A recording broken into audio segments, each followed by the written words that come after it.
Hello and welcome to episode 7, season 3 of Radio Reflex. Of course, we took a week off last week because we were a bit worn out after our epic streaming from BlitzCon. But we're back. Me, Ian, my co-host Alan. How you been, Alan? Oh, it's been well. Ian is, of course, we did take some time because of BlitzCon, but Ian's neglecting to mention that my pretty much the whole family came down with illness. I've thrown out my back, and I am still living day to day with back pain at the moment. As a constant, it's become just a constant, a constant pain there. I almost forget that I'm in pain now. It's so constant, basically. Just the dull numbness of getting older, right? Yeah, well, some say that life is pain, so I'm just clearly just getting used to that fact. And if they say So anything else, they're selling you something. yeah, but I think we can have a week off every now and then. So it's okay. But yeah, it was a big weekend at BlitzCon. You did a Yeah. lot of talking. I did a lot of stream managing. It was wasn't a perfect stream, but I think for us managing to get it together at the last minute with a team of two, I think we got a decent number of viewers on board watching it. I think we got up to like almost 30 viewers at any one point. And definitely over that for the finals. So yeah, it was really really good. But yeah, God, it takes a lot out of you after a whole day of it.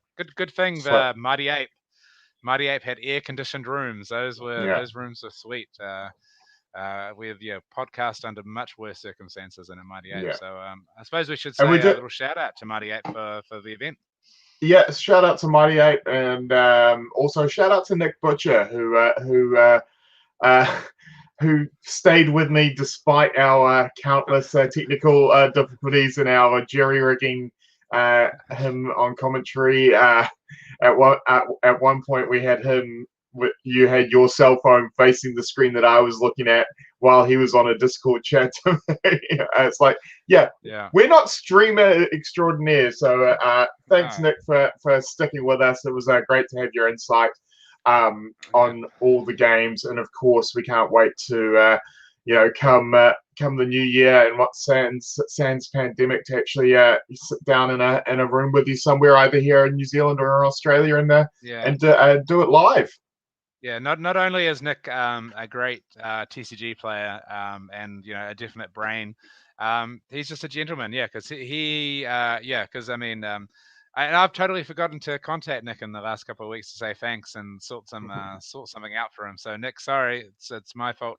I keep on thinking, got to message you, say thanks. So big thanks, Nick, because I know hopefully he's watching or watch later. Sorry, excuse me, and we will definitely. I got to get something out to you um, because he did a lot of work as well. So Yeah, yeah, absolutely. but great day, and it ended much like the whole because it wasn't a road to nationals, but it's a makeup event for the one at Mighty Ape, and it ended much like the very first one started. Well, it ended like the Well, very first one. exactly. Yep, with a And with a repeat of Jacob and Matt in the final, and this and just like the first one, Jacob took out the win, beating his flatmate Matt, and really a nice circle of life, full circle uh, explanation point to the season. So that was great to see. All right, so let's jump into good housekeeping quickly. Have we got anything to talk about this week for good housekeeping there, well, Alan? not too much, but I'm probably sure after the cast I'll think of things that we should have said. But there are two events coming up. One that we are directly running. If you'd like to bring up the new and enhanced graphic, I did. The oh, just Yep, get that out of the way. yep. But we are up for our official Radio Reflex Christmas party. So it's not this coming weekend. It's next weekend. It is the 13th of December, Sunday, at Shuffle and Cut Hobby and Games, which is the brand new store in Newmarket. Just in the if you've ever been to the Newmarket train station, it's just in the square, just when you go after you go up the escalators. It's run by probably a close old friend Joe. So he's started it. He's big on Fab, and yeah, he's given us the afternoon to bring up the store. We have also We're gonna fortunately got a special guest as well. Yeah, Sam Yang. Which if you haven't looked at our interview, you can go back and watch that on our YouTube channel. Great to have Sam coming along. A great artist, great guy. Hopefully he'll be playing as well. I'm not sure if we asked him or not No, if he's got a deck ready, but well, he will have soon because I have a uh, Teklo Foundry hat that you yeah, secured to give him. But yeah. Sam will be playing and will be a guest. So we hope to have him be able to sign cards for people. So if you want to get some cards signed, please bring them along. But please do not bring 5,000 cards for him to sign, all signed to eBay. Yeah, Do not do that because he wants to play as well. So yeah. I'm sure he will happily sign like 5 to 10 cards for you. So choose what you want to really get. Yeah, so no 100 cracked baubles being signed, please. But yeah, it's very Yeah, exciting. We're we're gonna obviously going talk. to We're talk gonna about talk. UPF. Yeah, we're gonna talk more about UPF later today. But in good housekeeping, the other event that is coming up this weekend, of course, down at Dice Jar Games in Dunedin, is their Arcane Rising winner case, I believe. Well, it's going to be a winner case if they get at least 16 players along, which hopefully they should do. Although it is the Christmas. I know Matt Rogers is flying down. I'm not sure how many other people are traveling down from this side of the islands, but hopefully some people closer to Dunedin and in Dunedin will get along to Dice Jar Games for that. It looks like a cool event. I think they've got a couple of other events over the weekend as well, just to try and get people in and involved. So that should be a fun time. Yeah, no, it should be good. I did want to go. Unfortunately, it clashes with probably the highlight of my year, which is the 24-hour film marathon, which is happening this Saturday. So that is something I cannot miss. I've been going for over, uh, sorry, excuse me, something like 15 years. Only missed one to illness, and yeah, so. But yeah, good luck to Greg, who's running it, the owner of Dice Jar, and yeah, all the players down there because Dunedin has a great Fab community, so it'll be looking good. Hopefully, somebody will make sure that Matt doesn't get through to the finals. Yeah. Somebody will dethrone him. You don't want Matt taking that case of Arcane Rising back with him. Back to Auckland. Needs to stay in Dunedin, people. Well, see how we go. Yeah. Or somewhere in the South Island. Yeah. Alrighty. So it's been a couple of weeks since we've done our update on our scoreboard for the season 3 challenge. Of course, the loser is going to be tattooed. They're going to get one of the first ever Fab tattoos. So since we last broadcast, we have played in 3 events together, or 2 events, and last night was a weird. We both played in the same place but different events, but it's still going to count because we were both playing on the same night. Yeah. So first up, we had our first Welcome to Wraith Unlimited draft out at Shuffle and Cut 2 weeks ago on a Sunday.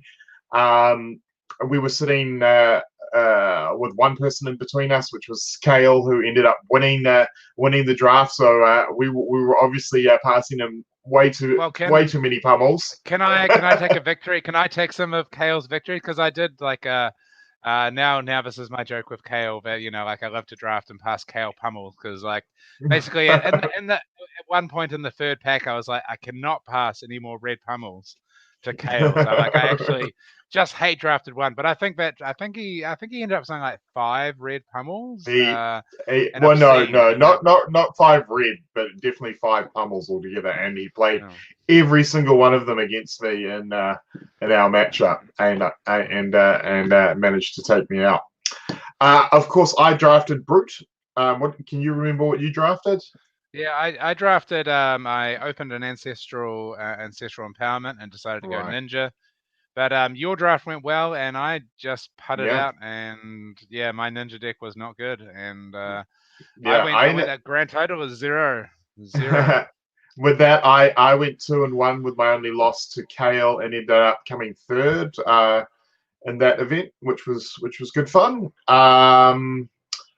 Yeah, and then of course the next event that we played in was just this Sunday just been, which was of course the sealed event out at Card Merchant in West City, and that was a great event. Can you remember how many people actually, what the final number of players were? I mean, there were a Well, lot of players. there was It was 20 because plus. I'm sure. it I'm was sure. 20. I think we were sitting at like 26 or 20. I think it was Yeah, 27 players. It was great because Card Merchant did a learn to play event, which had yeah, something like 16 players come through. yeah. I do know there was A one lot of particular new group. players. There Yeah, a was lot one of new particular players. group. I can't remember their names, but they stayed and played the. There was a group of 4 or 5 of them from the learn to Yeah, play that decided to play the sealed. And I think we had something like 25, 27. It was an odd number because I know there was a yeah. first round bye. Bye, There right. was which went to the saw. But yeah, I think like about 27 players. So yeah, it was great. Getting to crack. Welcome to Wraith Packs. Yeah. But what did I do? I just can't build limited decks at the moment. Well, those Well, two you spent. events. I was about to say you spent a lot of time helping the other people at our table build their decks, who probably ended up with better results than you did. I think you maybe spent Yeah. more time helping the newbies than you did on your own deck. See, why did you not help me build my deck then, Ian? Surely, where was my Alan to help build my where was my Alan to build my deck? But you were talking with such confidence. I just assumed that you had it all sorted. no, confidence is the first sign of idiocy, Ian. You should know that. The more confident, the more confident, the less competent. Obviously, is the answer. But what did you? I can't remember Right. what you built in the field. So I ended up with like 18 ninja cards, but no combo enders, and just awkward like lots of surging strike, but not many of the follow up and stuff like that. And I was like, ugh, this is a big chunk of my pool, but there's no real end in sight with it. And so what I ended up doing, I looked at my generics, and I had quite a few 6+ attacks in my generics. So I was like, just going to play brute. I'm going to play with a lot of. I'm going to play with a lot of generics. So I played with wounding bulls, barraging brawnhides, of course, demolition crew, which everyone should know by now is one of my favorite cards. And yeah, it was a good time. Slogisms as well. I ended up going 3-2. My only 2 losses were to James White and to Rohan, who bested me in the last round. Probably the highlight of my day was like turn 2 of my game against James, swinging at him for 16 and him looking shocked, and me basically explaining, I'm like, I'm pretty sure you did the exact same move to me, you know, a year ago when we first played. So just showing that I have taken on some of the teachings that I have taken from my beatings from James in the past, and yeah, gave him a good run for his money, but he still came out on top. He of course went 5-0 with Bravo. Yeah, and it was good fun. So I came 7th, made top 8 for the draft. In the draft, I went against my instincts and drafted Bravo instead of staying with Brute, and I should have stayed with Brute because only Matt Rogers drafted Brute. He was the only Brute on the table. I had to face him in round 1, and of course, the Brute gods did not look favorably on me swapping characters, and that knocked me out first round of the draft. Of course, he then went on to win the whole event, so I don't feel so bad. Yeah, no, it was an interesting event. We did a little bit of coverage. If you check the Facebook page, we actually covered Jason Chung, who's one of the other, obviously, the developers. Made top 8 as well, and he drafted Ninja. So we actually have a recording. Yeah. We'll get round soon to actually uploading like the high definition version. But he drafted a Cool. really interesting Ninja deck, which was really cool. And I did a few interviews with people. The sound unfortunately didn't come out very well on some of them. Yeah. But yeah, it was a really cool day, and it was just good I mean, because it's been a long time since we've played Welcome to Rafe Sealed.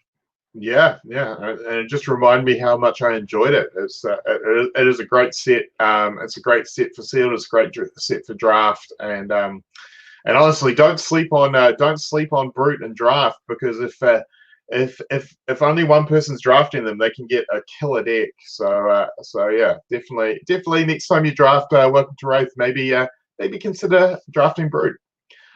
Yeah, and then for our last event, that, as I said last night, we went to Hobby Master.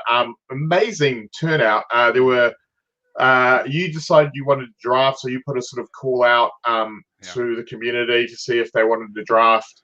And you got 8 people for a draft, and we got 16 people to play Blitz as well. So that's amazing 24 people, and having both the draft and Blitz events running at the same time is great to see. And so how did you go in your draft?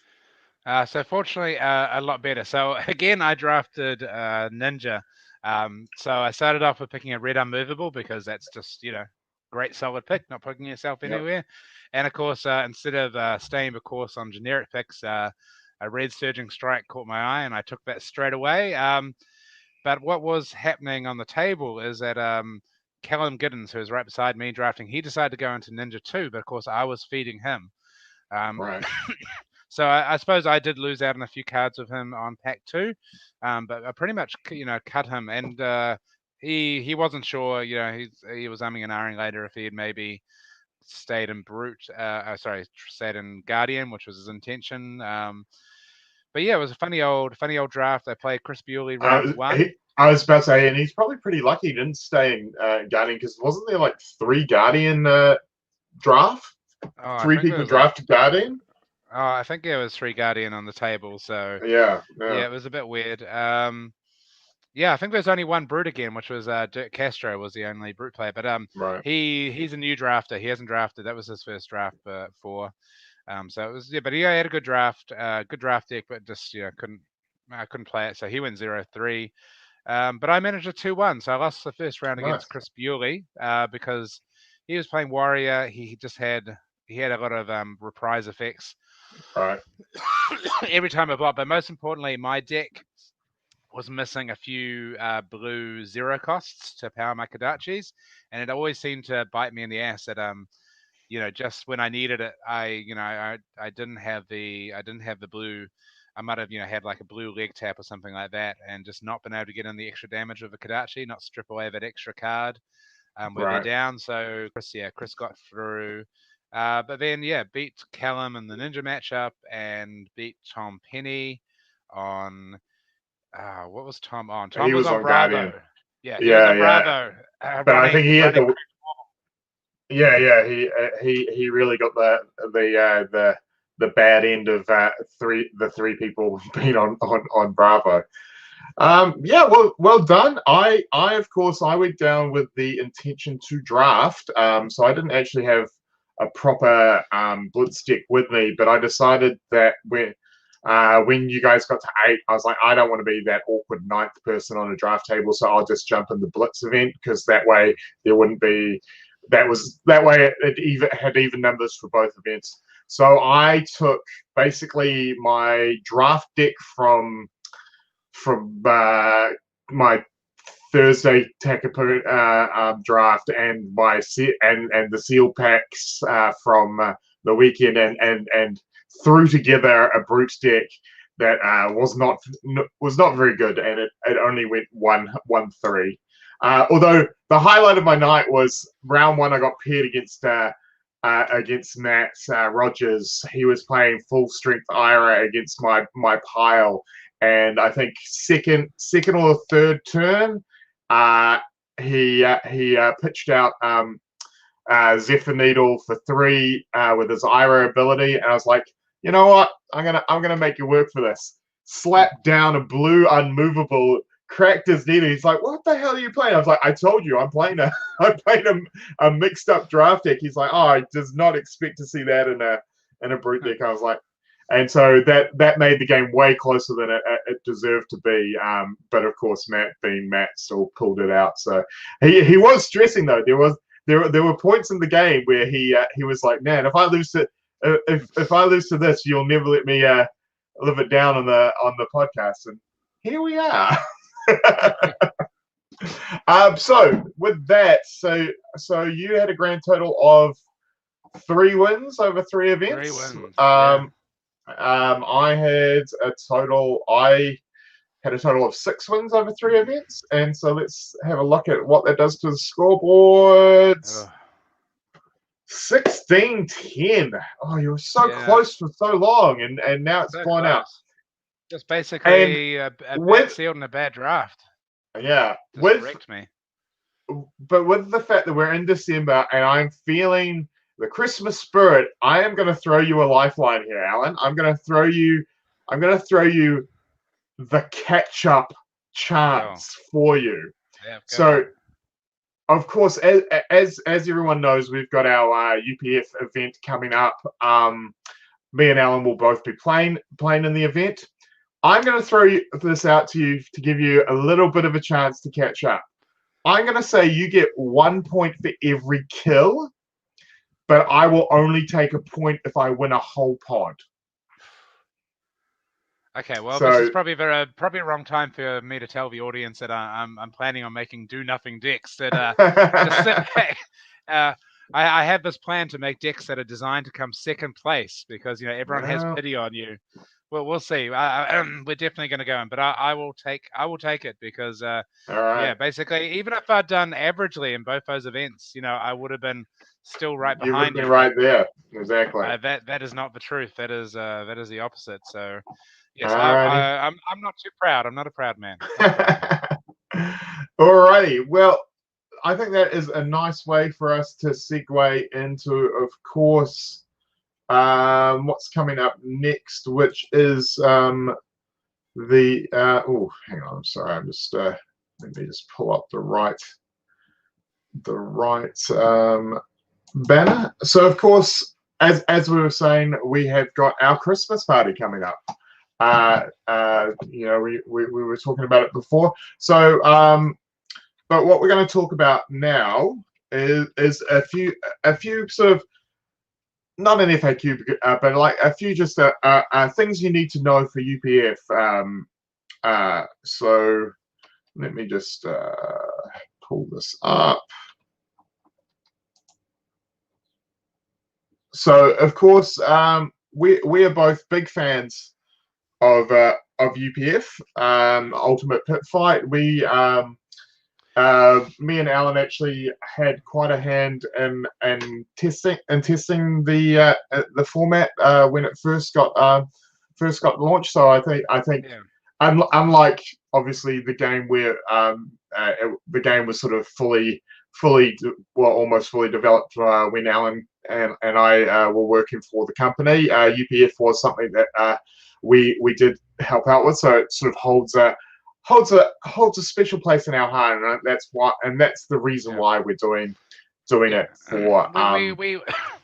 We have a lot of fatherly love for UPF, but to be fair, we've always been interested in multiplayer games for a long time. So I mean, you got your start playing was Babylon 5, was it the multiplayer? Yeah, and multiplayer. Yeah, and of course. I cut my teeth on multiplayer in original versus with the meetup crew, with the Obedas and the Umas and the Ben Edwards and the original meetup crew, and of course the massive Auckland versus Wellington multiplayer games that a few of the current Fab players from Wellington were part of. Shout out to Rob Rangi and Po for the good times we had playing multiplayer, and that's what we want people to enjoy about UPF. UPF is a fun format. It is super fun. There's a lot of politicking. There's a lot of janky play. There's cards that you don't normally see, and that's what's great about UPF. So let's bring up and let's start talking about. Of course, UPF. There are a few things that are a bit different about it. Of course, probably the the first thing that is different about it is all cards that have been printed are legal, which means, of course, if you can bring up Alan on your screen, Let's do it. Go Bananas, which is, of course, Ooh, there we sorry, I've are. gone too far. Here we go. Yeah, there we So, are. Go Bananas. This is a card a lot of people are like, when this, you can't play this card. It's like, well, UPF is the format that you can play it in. Of course, it is a two pitch, zero cost.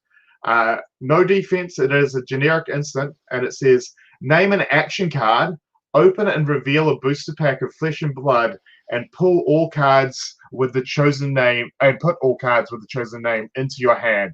If the booster pack does not contain the card with the chosen name, you may repeat this process. How cool is this card? Yeah, now this is pretty cool. I mean, obviously, this card was designed as a promotional card for Mighty Ape. Well before we launched into UPF. But one of the things when we were designing UPF is we wanted everything to be legal, and this is a kind of fun card. I mean, it does echo back to some other card designs from other games where you get to crack boosters. But this is cool. We did do a UPF at Mighty Ape with Go Bananas, and I believe a bunch of the players actually split half a box between them, so they had like 12 packs. So but the thing about this is not just a fun card; it also can be a very powerful card as well, allowing you to tutor for something. Because you may get more than one card as well. Yeah. So how I used to play this, because I opened, obviously, like you did, I opened a lot of Welcome to Wraith packs. And one of the things that I did notice when I was opening packs is that quite frequently you would hit multiple nimblisms in the same pack. And of course, what this card says is that you put every card of the chosen name into your hand. So I was running before Arcane Rising came out. I was running an Ira deck because, of course, at the time this was the only format that Ira was legal in, and I called it my Ira Slice Bananas deck, which was Ira with double Kadachi, which obviously now in Blitz format is a lot more prevalent, but back then this was the only format you could play it in. And I would play multiple Go Bananas, and I would always call Nimblism because it was a good chance that you'd pick maybe two, sometimes even three, because sometimes you get the foil slot was also a Nimblism. And I believe at that Mighty Ape event, I ended up winning that event against Jacob, but Jacob with in fact a pool of double Nimblism out of a pack with a Go Bananas. Now, one important thing to remember about this card as well is just remember what you're actually doing. You are naming an action card. So don't think you're going to name that Sigil of Solace and get a Sigil of Solace in the rare slot and then one in the foil slot.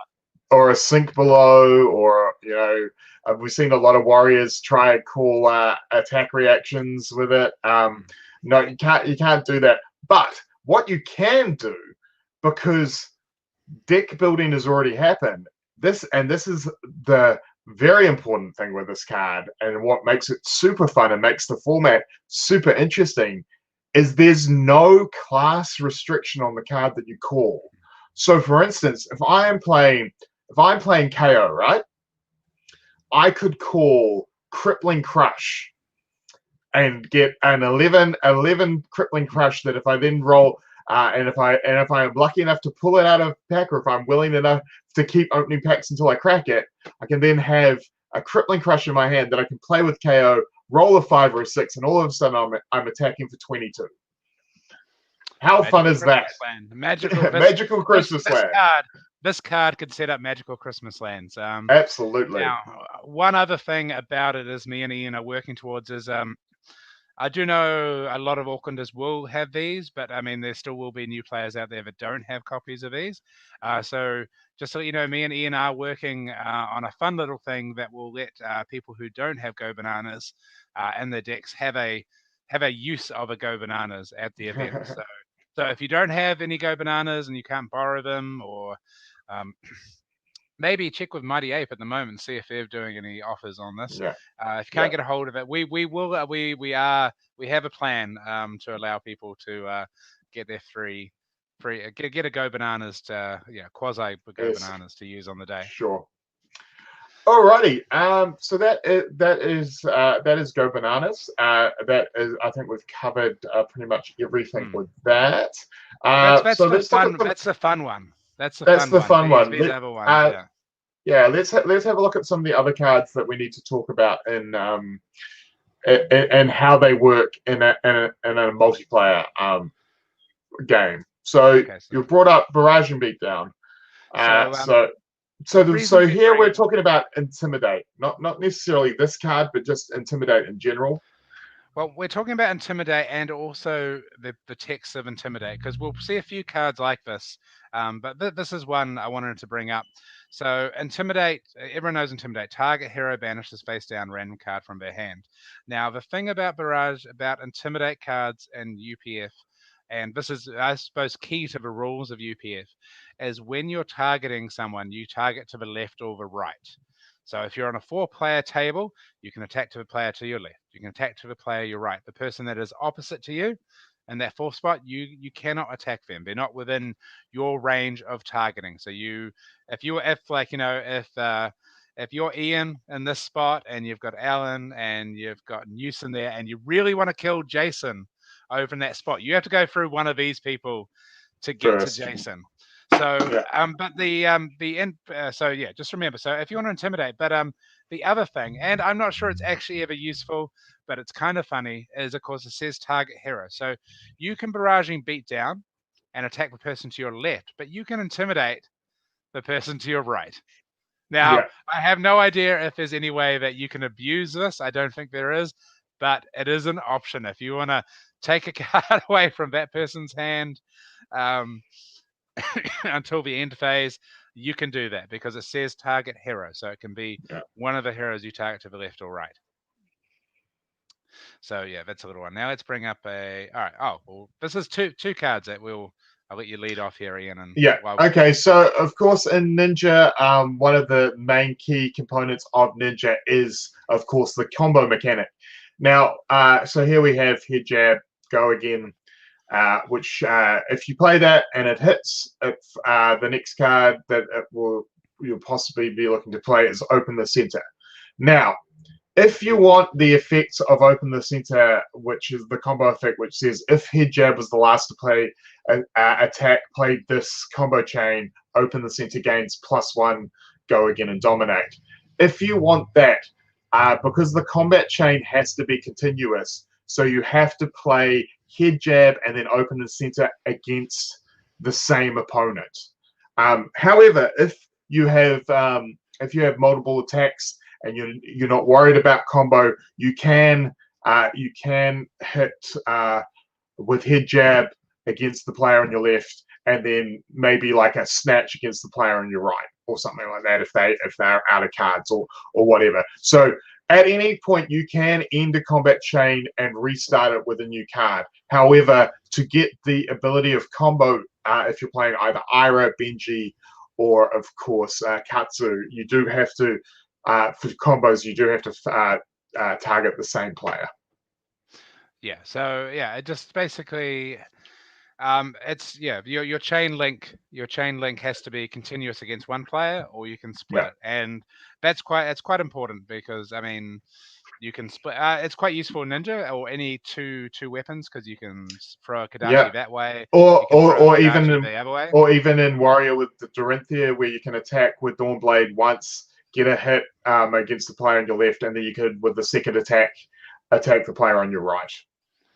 Now, the other thing is to remember, like, sorry, I haven't got the picture here, but like a card like Mask of Momentum in Ninja is when the third or higher chain link in a row to hit. So you won't be triggering your mask because you won't be getting to that third chain link. Yeah, and say probably the other card that it's important like that is Flying Kick as well. That the chain link is a continuous chain, not a split chain. So if you're wanting to get the bonuses from say a Mask of Momentum or a Flying Kick, you do have to chain. You have to keep the chain intact and attack one person. Yeah. So with UPF, you've got some flexibility, but you do have some restrictions on it. So that's important. Yeah. All right. Now here we are. this is an interesting card. So, Scar for a Scar. This was one of the first cards that we had to deal with, and it's when you play Scar for a Scar, if you have less life than an opponent, gains go again. So now on a table of 4, you only have to have less life than any one opponent. You don't have to have the lowest life. So, for instance, say you're on a table of 4, you're playing as KO, and everyone else is playing as a young hero, then absolutely, you've got the lowest starting life. Scar for Scar works. But let's say someone's playing as Benji, you're playing as KO. So Benji has lower life than you, but the other player is playing as, say, Dorinthia, who's on 20. You still have lower life than one player on the table. That way, Scar for a Scar still triggers its go again. So it only has to meet that requirement of any one player, any one of your opponents having more life than you. Yeah. So when cards refer to opponent, it's referring to everybody on the table. Whereas most of the other cards, like with Barraging Beatdown, it's target hero. So then targeting is left to your right. But opponents, this was a decision that we made because we could have gone either way on this when we were doing UPF. We felt like this is a good way to give this, these particular. There's not a big issue of giving these cards that little bit of a pump boost. So that's what we did on those ones. So the reason we brought I brought that one up is because there is another card from Crucible that has that same, which actually Chris and Jason in the studio brought to me, and I got it confused with another card, Forked Lightning, but Chain Lightning. So Chain Lightning, the key part of Chain Lightning here is if you've played another wizard non-attack action this turn, this card, action card this turn, deal 3 arcane damage to each opposing hero. So if you're on a 4-man table, Chain Lightning can do up to 9 damage total. It can do 3 to your left, 3 to the right, and 3 to the person that you normally wouldn't be able to hit, which could be quite an advantage if that person is, on a low life total, thinking they're safe from you. Bang, you could easily Chain Lightning them out. So when it says, because it doesn't target, it just says each opposing hero. If it said, target hero, that would be a different, a situation. But this is just each opposing hero. So Chain Lightning is actually for one resource. You could actually do 9. You could do 12 damage if you're on a 5-man pod. Yes, very but easily. but also if you're playing Kano and UPF, be prepared to be very targeted by both people on the left and right of you. Yeah. But yeah, thanks to Chris and Jason brought this up, and he was like, "What are you going to do with this card?" And I was actually getting it when they were talking to me. I was actually getting it confused with this card, Forked Lightning. I put this one in. It's actually, if you know the UPF rules, it's not complicated. But again, it says deal 2 arcane damage to target hero, deal 2 damage to target hero. So of course you can target your left and right, but you won't be able to target that person that's out of your range with this card, because again, it says target hero, not opposing heroes or something like that. Like if it said deal 2 doesn't say damage target opponent. Yeah, so it doesn't say target opponent. If it's a target opponent, you'd be able to target anyone on the table, but because it says target hero, it's heroes are to the left and right of you. Heroes that you can target, I should say, are to the left and right of you. Yeah, so that's with that card. Now let's see what else I brought up here. Now Cav Dean, I didn't think about this before, but when I was picking up these cards, I thought I'd put this one in because obviously Cav Dean is something a few people have experimented with, but I thought this actually becomes much more interesting in multiplayer because of the ability. So much like, and this is much like Scar for a Scar as well. Yeah, so this has already got me thinking about my decks for the UPF. Simply, it says if a hero has more life than any other hero, they lose. When you do the action, they lose 1 life and create a copper. Then, if a hero has less life than any other hero, they gain 1. So the thing is, it doesn't necessarily need to be you gaining the life. Obviously, in a 2-player game, you're hoping that you're draining your opponent and you're gaining a life. Yeah. But in multiplayer, very, very easily, you could actually be screwing with one person over there and benefiting Yeah. another person. And this is perfect for politicking. This is the sort of thing where it's like, hey, if I use this ability, you're going to gain a life, and he's going to lose a life. So don't attack me this turn. You know, this is and politicking is such a huge part and such a fun part of Ultimate Pit Fight. So yes, very interesting. And of course, if there are tied life, then you're not lower or higher, so you can't use the ability. So tied life between multiple players cancels it out.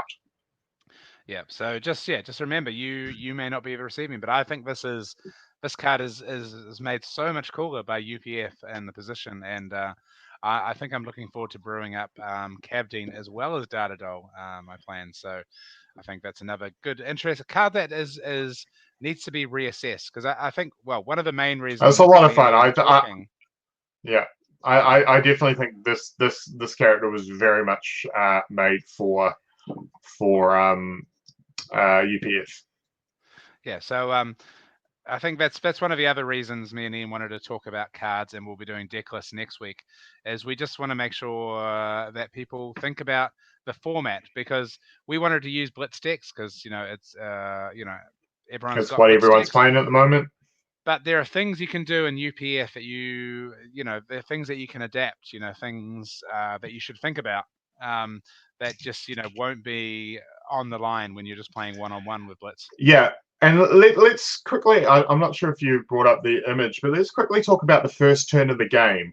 So the very first turn of the game, the person who's going first can attack to either side, either left or right. Yeah. And if the now say they do attack twice and they attack the person to the left and the person to the right, at the end of the turn, all three players will draw up their hand. Also, if you happen to be lucky enough to have an instant that you want to play on the very first turn of the game, like for instance a sigil, you will also draw up. But that is not for everyone's first turn of the game. It is literally just the first turn of the game. So if you are lucky enough to go first, and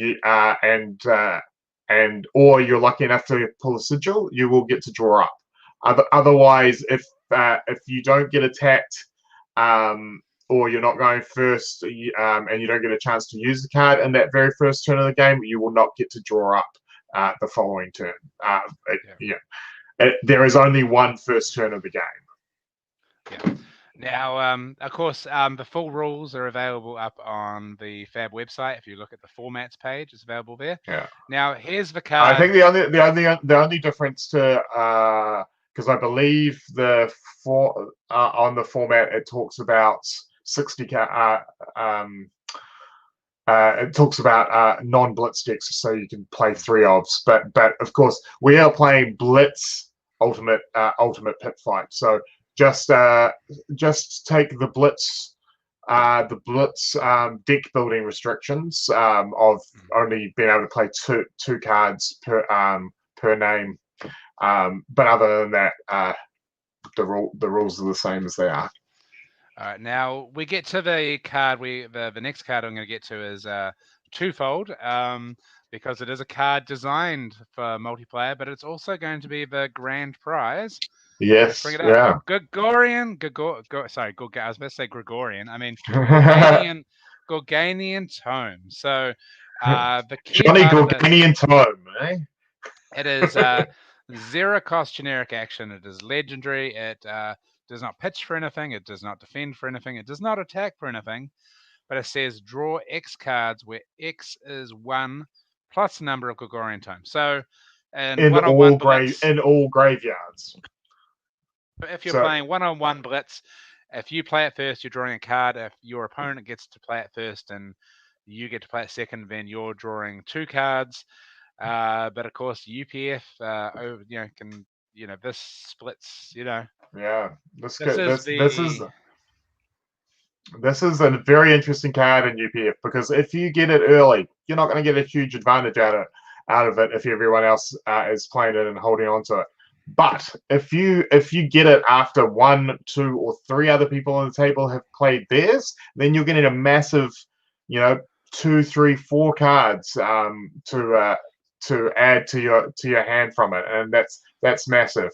Also, the other thing that came about in James's Azalea list that is very interesting about this card is it has no pitch cost.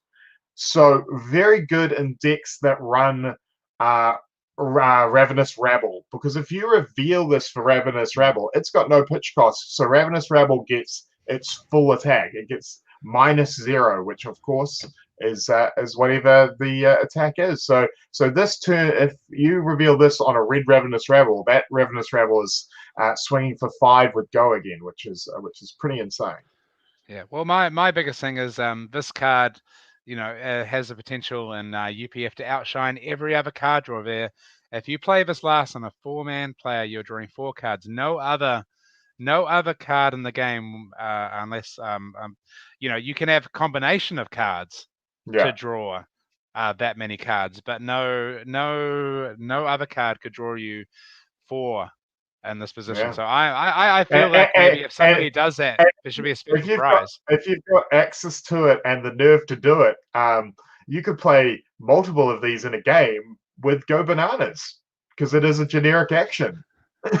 That is true. And you can I'm just thinking about also like somebody trying to play their tome, and then you sneakily remembrance your tome in your graveyard away to deny them a card draw. That could be because it's an action, so you can use remembrance to shuffle it away. You can get it back with remembrance if you wanted to. Yeah. Now, the other key point of this card is that this will be the first place prize for the UPF event. We have a foil copy. Version. Yeah. We have a foil copy, which I think retails somewhere around the $200 mark. So this is going to be one of I think this is obviously a fitting prize for the UPF format. Because the details are on the Facebook invitation. You can find it under events on our Facebook page. But we're doing a number of rounds and then cutting to a top table. The way that the top cuts, the tables are organized is basically you get a number of points for your position on the table. Like first gets 5 points, second gets 3 points, and so on down. And we're also using the number of kills to be like the tiebreaker. So we will have like a final table, and they will be playing for this tome. We will have other prizes. Shuffle and Cut are coming in to put in like some pizza and drinks for players that are there, no charge. And also, obviously, there'll be like a minimum number of boosters. But I do happen to have a spare Go Bananas I'm going to be throwing up, and I have some potions as well, some cold foil potions. It's pretty hard to get these days, that I'm going to be putting into the prize pool.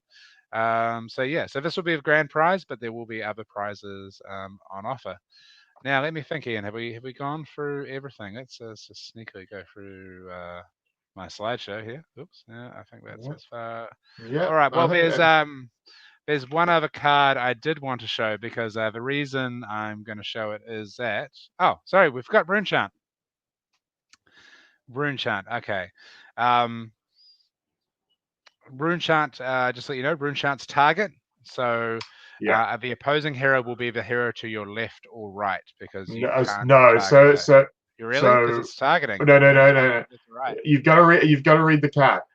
When you play an attack action card or attack with your weapon, destroy Rune Chants and deal 1 arcade damage to target opposing hero. I believe that it's the hero that you're attacking. But well, we'll check that one. Rune Chant. We'll double check. We'll double check that. But I believe just because it references playing an attack action or attacking with your weapon, so I believe it should be targeting the person you're attacking. But we will double check the ruling on that with the higher ups, and we will get you the definitive answer on next week's podcast. Well, because I think We To be are a fair, bit split on this. yeah. To be fair, one of the things is at the actual event, me and Ian will be the higher ups, so we will certainly we if there's any queries, it'll come down to you and me making that decision. I will not be calling Jason or Chris to tell them about UPF. Yeah, It's happened before. So the final card I'm just going to show today is a card that a couple of it's people not a have card. asked. Well, it is no, it's true. It's not a card. It is a card. It is made of cardboard. Um, this is something that a few people have asked if they can play at the event, and I think we'll have some way that these people can play it at the event, but not in the actual proper Yeah, no, multiplayer that rounds. you're not going to be able to play it in the UPF event. We might have like a gunslinging or something, but bring it up and we'll explain why you can't play it as an official card. So, for anyone who hasn't seen this card before, this, of course, is Beatrice, Eager Adventurer. Now, the reason you haven't seen this card before, if you haven't, is that this is not an official Flesh and Blood card. This has not been printed officially. However, this has been what's the word for it?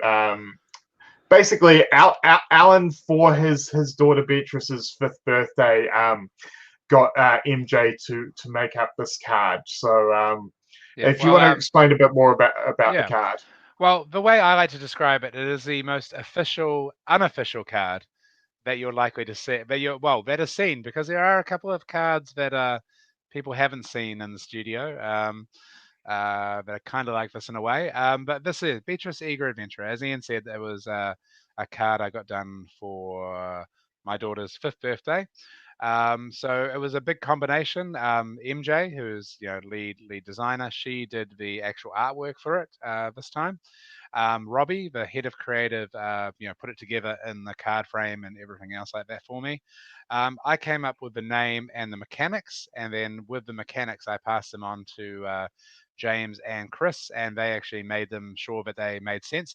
They are not balanced mechanics by any fashion, but they are as close to a real, mechanic as possible. So you'll notice there's a little bit of a theme with a 5. So yeah, she starts off with a hand size of 5. Beatrice Eager Adventure starts a game with life equal to the age of its controller. So obviously, playing it. And that is the reason that she will not be legal for the UPF event, because Ian, if somebody is playing who is 5 years of age, if any 5-year-olds playing, like, I own a copy of Beatrice. If I played Beatrice, I would start with 5 hand size and 44 life. So a little bit unfair to have it as illegal for our event. Well, I feel like if there's any 5-year-olds that come to the event and play their entry fee, I will find a copy of this for them to play. Because the ideal thing is 5 hand size, but she has 5 life. But the other part of her mechanics, again, is because I don't want you attacking my daughter with a crippling crush or a doubled KO attack. Is if an attack would have 6 or greater power, instead it has 5. So essentially, what it does is it shuts down big attacks. You can't pump an attack. You can't play a big attack. So like your. Oh no, you can still play the attack, but it will reduce. It will reduce the attack. It's never going to attack more than 5. But also, none of her attacks will ever attack for more than 5. Yeah. So it's an effect that happens across the table, which is I think when I initially designed it. I didn't. That wasn't part of the thinking, but when it through the design process, is like, oh, this isn't what would Bob Ross say? A happy, unintended little bit of happy little accident. Happy little accident. But also the fact that it affects the whole table is the other reason that it's not going to be illegal for UPF. Because it messes with a whole lot of decks. Yeah, it does. Now, this card, there are only 30 copies. In existence. I'm not printing anymore. There's 5 artist-proof copies, of which me and my wife have 2. MJ has 1. Robbie and James have 1 each. And there's 25 normal editions. The artist-proof are all numbered and signed by MJ. The normal 1 to 25 version is numbered, and each card is signed by my daughter. it doesn't actually have a card back. So there, I've still got a few left. I've given them out to various people that have been near and dear to me. I was still Good disappointed with friends. how high my number of the 1 through 25 was on the Oh, one what that were you you gave in? me. What was the I'm like in the high teens, I think. Oh, all right. So if you have a Beatrice Eager adventure, if I've given one out to you, and if you want to build a deck around it, I'd love to see that, and maybe we could do a bit of gunslinging or something after the official event, or so if you have it. But maybe I should just build it myself actually, and give it a run round. Although Brett's got a good I see Brett's got a good comment about I was going to say Brett has a good comment about playing with my daughter, but that sounds wrong. Yes, you got to give us some old advantage. Yeah, because we get the 40 plus life, the 40 plus life. Yeah, so yeah, B will not be legal, but yeah, hopefully we can see a little bit Yeah, of her we character might get being some played. games in. We might get some games in with her at the event, or after the event.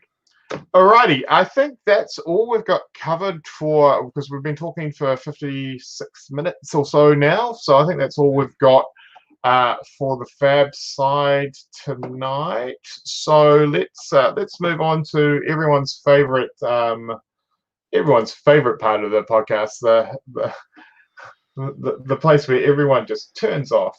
Not it of course is Kurt's Corner, and it's not a wrestling Kurt's Corner this week. It is. That's it. I'm done. I'm done.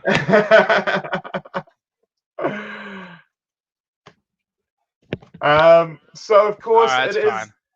It is December. We are heading into Christmas. If you've been to Card Merchant in the last few days, their playlist is heavily influenced by Christmas music already. So, with that being said, I wanted to, for this Kurt's Corner, to talk about what are some of your favorite Christmas time or lead up to Christmas time traditions. Wow. So, Alan, have you Well, got?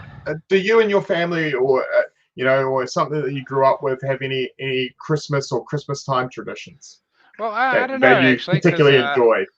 being a farming family, we weren't very religious as well, and if you're an international viewer, the thing about New Zealand, of course, is we have a summer Yes, Christmas time. absolutely. So the perfect summer holiday is jandals, Barbie, at the beach, in t-shirts kind of thing, heading down to the beach. I mean, I've got a lot of fond memories of beach Christmases and the Coromandel. But the thing that I think as a child, and I obviously still love it dearly with a passion, is and I think it's a great tradition. What's that? I don't know. It's not tradition, but the thing I loved the most about Christmas was listening to the Snoopy's Christmas album, because that's an amazing album. I mean, yeah, Snoopy. I don't know. Like, I'm not sure it's that common outside of this country. I'm not sure a lot of people know about it. People of our Apparently, age know it's about not. it. Apparently, we're the only country in the world that really has held on to Snoopy's Christmas Oh, I mean, as it's a thing. bizarre. It's It's crazy. totally bizarre because like the song is all about Snoopy and the Red Baron in World War And the One. Red Baron, yeah. Why is the Snoopy an Allied pilot in World War One? I don't know, but Yeah, the timeline of him then also being Charlie Brown's pet in the 70s and 80s just does. How old was he when he was Charlie Brown's dog? yeah, but he fights the there's Red many questions, Baron. Yeah, many he fights the questions. Red Baron, and instead of a Red Baron shooting him down, they celebrate Christmas together, and then fly. It's yeah. It's actually maybe I should look up actually what went into it because it's really interesting. And obviously in World War One, at the beginning of World War One, there was actually Christmas armistices where Right. Allied and German troops actually crossed no man's land, Yeah. played soccer, shared Shared a food. drink. But Yeah. there's I think but that was quickly quashed by the higher ups who didn't want the men fraternizing. Bastards. But I'm sure. yeah, I'm Snoopy's sure. Christmas is pretty key to me. What about you, Ian? Yeah. One of the things that that my friends group has done for over 20 years now is that we always get together for Christmas Eve drinks. Usually down at the Clatter in Newmarket. We're there on Christmas Eve from usually about 7 until midnight when the doors shut, and then we go down to the Broadway diner to get a burger or a toasted sandwich, and that is a tradition that we've been doing for over 20 years. My other Christmas tradition is, of course, Christmas night, because my family normally does a Christmas breakfast or lunch. So Christmas night, I'm usually sort of just in a food coma, chilling out at home, and I will always watch Die Hard, my favorite Christmas movie of all time. I will watch on Christmas evening. And of course, one of my favorite things as a kid, and this is where we're going to bring it back to Fab. So I suggest if you've got access to a product, that this is something that you could possibly do, was of course the Advent calendar. How wonderful was that? Every day from December 1st up to the 24th, you got to open the little door and get a chocolate, or you know, if you were lucky enough, there's little prizes, or like I know like, for instance, there's like you can get like the Hot Wheels one where you get a new Hot Wheels car every day, or like the Lego minifigs one where you get a new minifig or accessory every day. And I thought to myself when I was at Mighty Ape, you know what also has 24 items in it that would make the perfect Fab Advent calendar? That is what? A box. A box of Fab has 24 booster packs. And so I thought, what would be the perfect Fab-based Advent calendar than a box of unlimited Welcome to Wraith? Now, of course, I had to because I wanted to share this on the podcast. I didn't open the pack for yesterday. So what I'm going to do now is I'm gonna crack December 1st and December 2nd's pack live on air, and then what I think I'll do. Throw me a pack over. Okay, well I'll tell you what. I'll tell you what. Since I can't physically throw you one, who do you want? Katsu, Bravo, Reina, Dorinthia. I'm gonna go to that Dorinthia pack. I normally wouldn't, but she's there. Yeah, let's go for Dorinthia. Alrighty, and of course, Reina. Everyone knows that a Brute is my go-to, so I'm going to open. Would you like me to open your pack first or second? Yeah. Let's see if my pack sets the standard. Let's see if. All right. Okay. So we're gonna start with Dorinthia. Alrighty. So this is the Radio Reflex Advent calendar, and I'm gonna open a pack a day, and we'll put it up on the Facebook page every day as we go along. So here we are. We've got the yellow Raging Onslaught, Flock of the Featherwalkers. Oh, Razor Reflex for Radio Reflex. Nice. Wait, excellent. I can't see. Is that yellow or red? Is the yellow one, so not quite as good. But Regurgitating Slog, Iron Rock Gauntlet. So now we're getting into the rares. Flick Flack. All right. Flick Flack. A yellow Sigil of Solace. Yeah, perfect. All right. Now, here we go. Don't sleep on this in UPF. The yellow is so good in so many decks as well as the red. And the foil is blue Regurgitating Slog, and then we've got Pack Hunt, Crush Confidence, Smash Instincts, Driving Blade, Rising Knee Thrust, Stroke of Foresight, Big Tap, and a Katsu with Bravo. So not a great start, but not terrible. Let's see if Reina for day 2. So that was December 1st, and this is the thing. As Advent calendars go on, they tend to get better. So that is kind of cool. So here we go. Scar for a Scar red. This is probably going to go into my UPF deck. Sink Below red. Oh, solid UPF.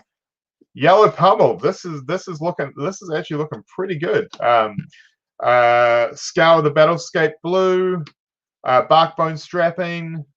Breakneck Battery, which is a great actual Rhino card. Of course, it's the red one, so it is the 6 attack, and it has to go again if you discard a 6 cost. Oh, and here we are in the Rhino pack. It's a super. It's the And it's really kind of ironic. It's the card that made my KO deck illegal at Nationals. It is Sand Sketch Plans, so that's pretty fun. And then our foil is a Warrior's Valor, excellent. And then we've Well, got it's Savage one step Swing, down. Emerging Player, Wreck Romp, Head Jab, Nature's Path Pilgrimage, Surging Strike, Kadachi, and a Rhino himself. So not a bad start. So so that's a super, and a good brute rare, and then also what was in your pack? Now here's the real question, Ian, because of course the thing about advent calendars is they're great. You open one per day, but we all know that often does not happen. So what I am going to do is to make sure that it happens is I am going to post on our Facebook page every day. And I think what I'll do is after I get home from work, so it's going to be round about sort of 12:30 p.m. Every day after I get back from work, I will post the openings on our Radio Reflex page, so you can follow along and see how the advent calendar box is going. And then maybe Ian will do it once a day. He won't, suddenly get to like 12 packs left and go, oh my god, because that's what you did. You had all the chocolates, and when Mum asked, you'd be like, what? No, it wasn't me. And what I might do is on Christmas Day I might take the packs from the box, and I'll make a Christmas Blitz deck, and I'll play you with that when I see you for I'll tell you what, I'll make it on Christmas, and I'll play that at the first event of the new year. So sounds good. We'll see how we're going. So at the moment, it's looking pretty good. It's looking pretty good that it's going to be a brute blitz deck, because, as I said, we've got Barkbone Strapping, we've got the Sand Sketch Plans, we got a yellow Pummel, yellow Sigil of Solace. So yeah, no, it's looking pretty solid at the moment. Yeah, so that is my suggestion to anyone who has access to buying a box of boosters. It makes a perfect Christmas advent calendar. And if anyone does want to do it, I'd love to see what you can make as your Christmas Blitz deck, and then also share with us your pulls of your advent calendar as we go through December, so people can play along at home too. Yeah, well, hopefully everybody has a case of Welcome to Rafe Unlimited under their Christmas tree. I think hopefully I'll have like at least a booster box here, because Lord knows me and Beatrice love cracking packs. So hopefully she'll buy me a box of Unlimited. But yeah, no, good idea, Ian. Good idea. Excellent. Well, that is us. We've been talking for over an hour now. Yeah, so as we said, next week is our Christmas event. Next week's podcast, we are going to probably talk about possible decks that we may be playing. Show you the sort of build from our point of view of what we might be playing in UPF, or options for it. And yeah, other than that, get out, play some Fab if you can, if the pandemic in your area lets you. Otherwise, keep following along. Listen, look at Channel Fireball. Listen to Session Blood. Listen to what is it, Outcast Haven, or Outcast Haven, the Attack Action podcast. Attack Action. There's a lot of content. Red Zone Rogue, he did another great video of explaining who he is and what his background and TCGs are. DM Amada's been doing stuff. So yeah, there's a lot of Fab for your December, and hopefully if you're new to the game, you can get some product. And yeah, basically we will catch you next week. And remember, wash your damn hands. Catch you guys later.